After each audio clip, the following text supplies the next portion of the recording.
ఇద్దరూ క్లోజ్గా ఉంటే తప్పేంటి? ఒకవేళ హద్దులు దాటుతుంటే రీతూకి సపోర్టుగా అఖిల్ సార్థక్. బిగ్ బాస్ ఈ వారం నామినేషన్స్లో భాగంగా రీతూ చౌదరిపై సంజన చేసిన కామెంట్లు వివాదాస్పదమయ్యాయి. డిమాండ్ పవన్తో అతుక్కుపోయేలా నువ్వు తిరగడం నాకు నచ్చడం లేదు, నాకు చూడటానికి కంఫర్ట్గా అనిపించడం లేదంటూ సంజన ఫైర్ అయింది. అయితే సంజన చూసిందే చెప్పింది, కానీ ఇలా చెప్పడంపై సోషల్ మీడియాలో నెగిటివిటీ కూడా వస్తుంది. రీతూ చౌదరి ఫ్రెండ్, బిగ్ బాస్ ఫేమ్ అఖిల్ సార్థక్ కూడా తాజాగా సంజన కామెంట్లపై ఫైర్ అయ్యాడు. బిగ్ బాస్ 9లో ఈ వారం జరిగిన నామినేషన్స్ పెద్ద రచ్చ చేశాయి. ముఖ్యంగా సంజన, రీతూ చౌదరి మధ్య మాటల యుద్ధం వివాదాస్పదమైంది. తనని నామినేట్ చేసిందనే కోపంలో రీతూ చౌదరి గురించి సంజన మాటలు వదిలేసింది. రోజు రాత్రి నువ్వు డిమాండ్తో చేతిలో చేయి వేసుకొని కూర్చుంటావు, అంటుకొని తిరుగుతావు, నేను అది చూడలేకపోతున్నా అంటూ సంజన కామెంట్లు చేసింది.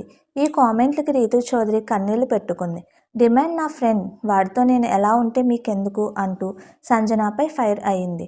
ఇక రీతూపై సంజన చేసిన కామెంట్లు సోషల్ మీడియాలో కూడా చర్చకి దారితీశాయి. దీంతో ఒక ఆడపిల్ల క్యారెక్టర్ని తప్పు పట్టేలా సంజన మాట్లాడిందంటూ ఆమె ఫ్యాన్స్ ట్రోల్ చేస్తున్నారు. ఇక రీతూ స్నేహితుడు అఖిల్ సార్థక్ తాజాగా ఈ వివాదంపై రియాక్ట్ అయ్యాడు.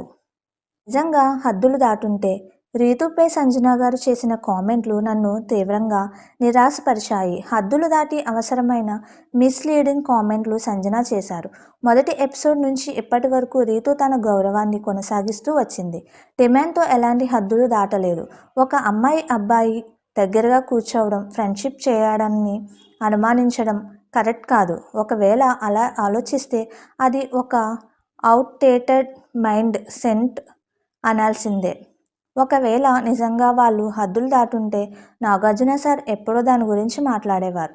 అలానే ఆడియన్స్ కూడా ఇన్నాళ్ళు వాళ్ళని సపోర్ట్ చేయరు. ఒక ఆడపిల్ల మీద ఇలాంటి కామెంట్స్ చేసి ఎమోషనల్ ఎందుకు అవుతుందని అడగటం అన్యాయం. రీతూ ఇప్పటికీ చాలా అనుభవించింది. తాను ఏడుస్తుంది అంటే తన బాధని ఎక్స్ప్రెస్ చేయడానికే, అంతేకాని అది సింపతి కోసం కాదు. తన బెస్ట్ ఫ్రెండ్తో ఉన్నప్పుడు ఒక అమ్మాయి సేఫ్గా ఫీల్ అయితే చేతిలో చేయి వేసి మాట్లాడటం, క్లోజ్గా ఉండటం సహజం. అందులో ఎలాంటి తప్పు లేదు. సంజన గారు మాట్లాడడానికి సరైన పాయింట్స్ లేక టాపిక్ మొత్తం ఇలా డైవర్ట్ చేసినట్లు అనిపించింది. ఖచ్చితంగా సంజన గారు ఆమె మాటలన్నీ వెనక్కి తీసుకోవాలని నేను కోరుకుంటున్నాను. రీతూ, నువ్వు స్ట్రాంగ్గా ఉండు, నువ్వేంటో జనాలకి తెలుసు అంటూ తన ఇన్స్టాగ్రామ్ స్టోరీలో అఖిల్ రాసుకొచ్చాడు. మరోవైపు సంజనాని కూడా ఆమె ఫ్యాన్స్ సపోర్ట్ చేస్తున్నారు. ఒక ఫ్యామిలీ చూసే షోలో ఇలా ఇద్దరు ఇష్టం వచ్చినట్లు ప్రవర్తిస్తుంటే ఆడియన్స్ కూడా చూడటానికి ఇబ్బంది పడుతున్నారని అదే సంజన చెప్పిందంటూ పోస్టులు పెడుతున్నారు. మీకు మా వీడియోస్ కనుక నచ్చినట్లయితే ఇలాంటి మరెన్నో విషయాలు తెలుసుకోవాలనుకుంటే డూ సబ్స్క్రైబ్ టు సమాజం ముచ్చట్లు.